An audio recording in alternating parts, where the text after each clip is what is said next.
Salut tout le monde, bienvenue sur Archipel. Vous l'avez vu, j'ai mis un magnifique pull de Noël et c'est pas pour rien, c'est parce qu'aujourd'hui on va parler du Père Noël. Alors le sujet peut sembler un peu anecdotique comme ça, mais restez jusqu'au bout parce que je pense que vous allez apprendre des choses que vous soupçonnez absolument pas. Et surtout, à travers le cas du Père Noël, on va parler de mondialisation, de marketing territorial et de géopolitique. Alors est-ce que vous êtes déjà demandé tout simplement d'où venait le Père Noël ? Pourquoi est-ce qu'on a décidé, alors que Noël existait déjà, que c'était juste une fête chrétienne, qu'un vieux barbu ventripotent allait apporter des cadeaux aux enfants le soir de Noël, en passant par des cheminées et en circulant sur un traîneau tiré par des rennes? Qui a inventé ça? Pourquoi on a eu cette idée? Alors vous pensez peut-être que l'histoire du Père Noël, elle commence dans les pays nordiques, dans les forêts de Sibérie, de Finlande. Eh bien pas du tout, en fait elle a plutôt à voir avec la Turquie. Ensuite, vous pensez peut-être que le Père Noël est une invention de Coca-Cola. Eh bien non plus.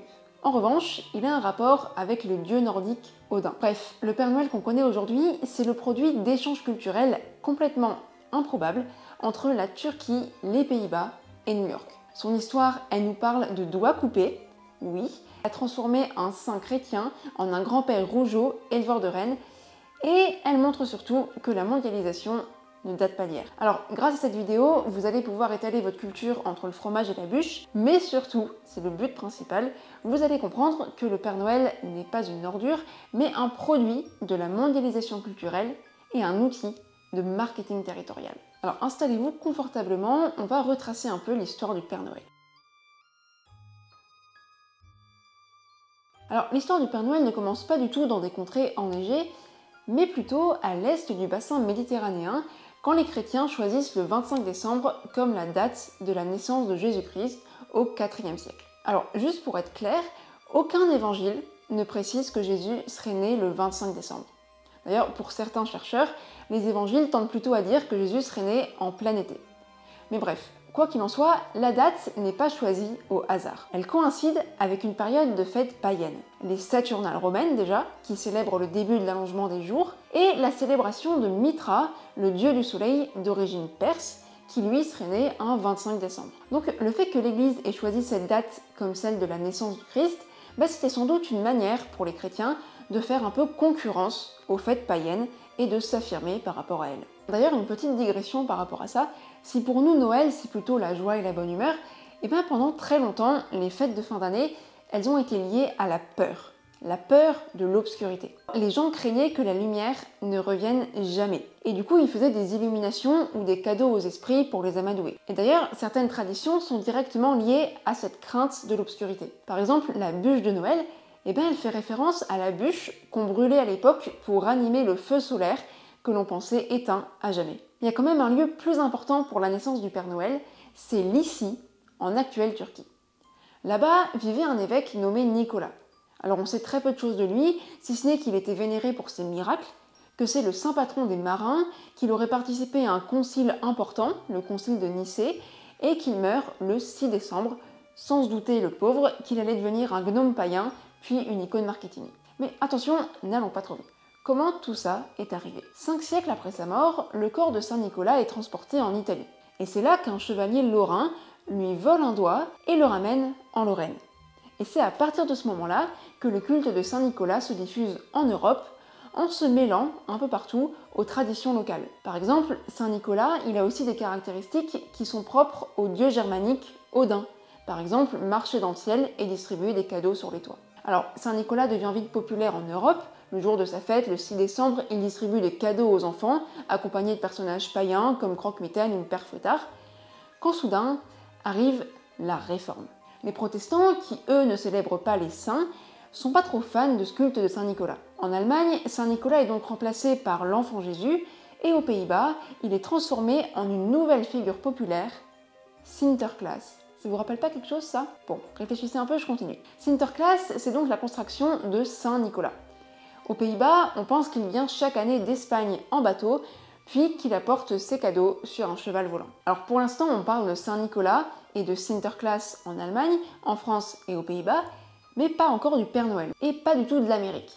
Alors pourquoi Saint Nicolas va devenir ça, et comment va-t-on connaître le Père Noël aux États-Unis? Et bien là encore, c'est une question de mondialisation. La tradition de Sinterklaas se diffuse quand des Hollandais émigrent en Amérique au XVIIe siècle et fondent une colonie qui s'appelle la Nouvelle-Amsterdam et qui sera rebaptisée New York par les Anglais. Sinterklaas devient alors Santa Claus en anglais et le mythe se diffuse en Amérique. L'image du Père Noël se diffuse beaucoup au XIXe siècle quand deux auteurs new-yorkais vont réhabiliter le Père Noël. Irving et le pasteur Moore qui écrit un poème pour ses enfants. Et pour eux, le Père Noël il vient le 25 décembre et plus le 6 décembre. Il est petit pour pouvoir passer dans les cheminées et il ne possède pas de cheval mais un traîneau et des rennes. Et pour couronner cette mutation, puisqu'on parle quand même d'un saint catholique qui est devenu un barbu fumeur de pipe, des illustrateurs vont diffuser cette nouvelle image du Père Noël en le présentant comme un héros nordiste pour réconforter les soldats sous Lincoln, puis comme un habitant du pôle Nord, parce que le pôle Nord à l'époque c'était un espace un peu mystérieux qu'on fantasmait beaucoup. Alors à cette époque, vous le voyez sur les images, les Pères Noël ils sont pas encore rouges, ils sont plutôt verts, jaunes, bleus, voire couleur suie. Et c'est là que va intervenir Coca-Cola.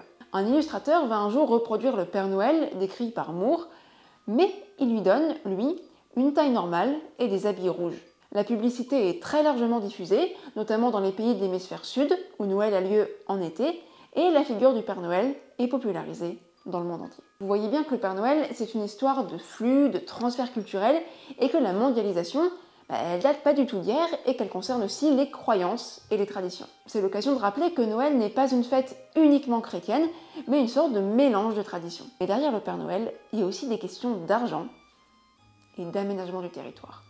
Et on va voir comment au XXe siècle, le Père Noël a été kidnappé. Alors, si vous avez suivi, il y a peut-être quelque chose qui vous semble un peu bizarre. On n'a pas du tout parlé des pays d'Europe du Nord, alors que c'est pourtant eux qu'on associerait spontanément au Père Noël. Et bien, en fait, dans les pays nordiques, Noël est surtout lié à des croyances païennes et associé à des créatures comme les Joulupukki en Finlande, des hommes-chèvres, ou les Tomte en Suède, des esprits malicieux qu'on amadoue avec du porridge et des petits cadeaux. Mais même si le Père Noël ne fait pas partie de leur tradition, ces pays du Nord ont vite compris qu'il y avait un intérêt économique à adopter le Père Noël.